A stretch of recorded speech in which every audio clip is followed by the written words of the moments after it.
মানুষকে মুহাম্মদ সাল্লাল্লাহু আলাইহি ওয়াসাল্লাম বলছে দাড়ি রাখো, এরা কাটে। বলছে টাকনুর উপরে প্যান্ট বড়, এরা নিচে পড়ে।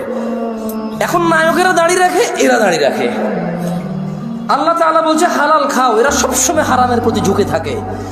ইসলাম যত কিছু আদেশ করছে, মুসলমানদের বর্তমানে কাজ হয়ে গেছে সবকিছুর বিরুদ্ধাচারণ করা। ওয়াল্লাহি যদি শুকর খাওয়া হালাল হতো, কেউ শুকর খেত না, গরু খেত সবাই।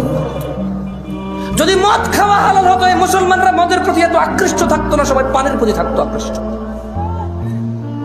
যদি সুদ আর ঘুষ খাওয়া হালাল হতো, তাহলে আজকের যে মুসলমান আমার চোখের সামনে আসি আমরা আমার মনে হয় এরা কেউ সুদ আর ঘুষ খেত না। ওয়াল্লাহি যদি নামাজ পড়লে পাপ হতো, তো ফজরে তুমি মসজিদে জায়গা দিতে পারতা না। গান শুনলে পাপ হয়, কনসার্টে জায়গা হয় না। গান শুনলে পাপ হয়, কনসার্টে জায়গা হয় না।